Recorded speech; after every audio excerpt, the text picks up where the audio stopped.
21 бөлүм. Иса курмандыктар салына турган кутуга өздөрүнүн Кудайга деген тартууларын салып жаткан бай адамдарды көрдү. Ага экилепте салып жаткан жарды жесир аялды да көрүп, мындай деди: "Силерге чындыкты айтып коеюн. Мына бул жарды жесир аял бардыгынан көп салды. Анткени башкалардын баары өздөрүнөн артканды салышты.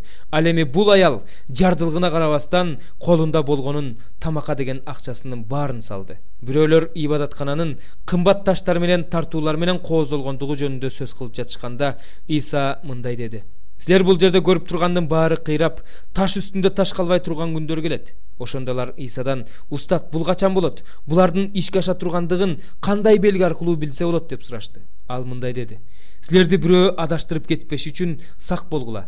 Анткени Машаяк менмин жана аз убакыт калды деп менин ысымымды жамынып көптөр келишет. Алардын артынан ээрчибегиле.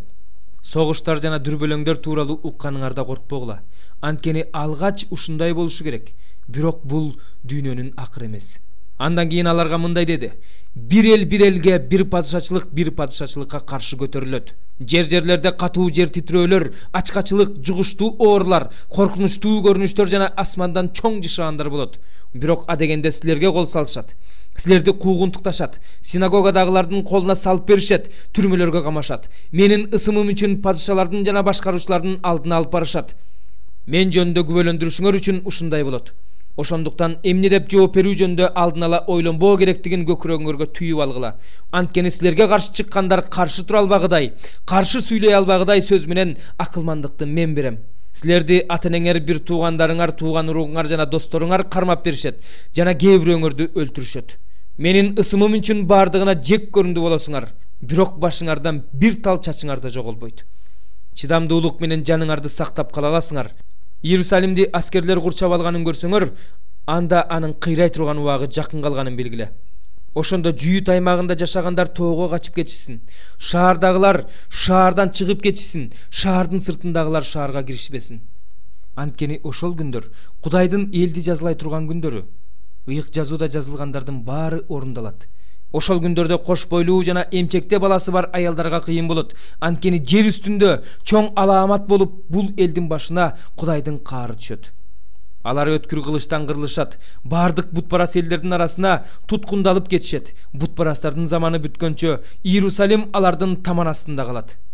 Күндө, айда, жылдыздарда алаамат жышаандары пайда болот. Жер үстүндө болсо адамдар деңиздин күйүлдөгөнүнөн, толкуганынан дүрбөлөңгө түшүп эмне кылаарын билбей калышат. Асман күчтөрү кыймылдап калгандыктан ааламга келе жаткан алааматты күтүп, адамдар коркунучтан эстен таанышат. Ошондо адам уулунун булут ичинде улуу күч жана даңк менен келе жатканын көрүшөт. Бул окуялар боло баштаганда өйдө туруп башыңарды көтөргүлө, анткени силердин куткарыла турган күнүңөр жакындайт.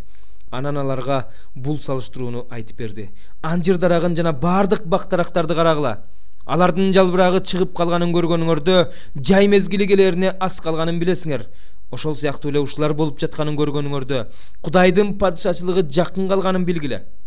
Силерге чындыкты айтып коеюн, ушунун баары болмоюнча бул муун жок болуп кетпейт. Асман менен жер жок болуп кетсе да, менин сөздөрүм аткарылбай калбайт. Өзүңөргө сак болгула. Оюңардын баары эле ашыра тоюу, мас болуу, турмуштук түйшүктөр болуп калбасын.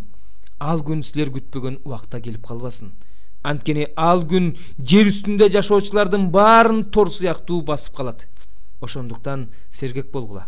Боло турган алааматтардын баарынан качып кутула алыш үчүн жана адам уулунун алдына келип туруш үчүн дайыма сыйын кыла." Иса күндүзгү убакытты ибадатканада элди окутуп, ал эми түнкү убакытты шаардан чыгып, Зайтун тоосунда өткөрүп жүрдү. Элдин баары анын сөзүн угуу үчүн ибадатканага таң атаары менен келишчү.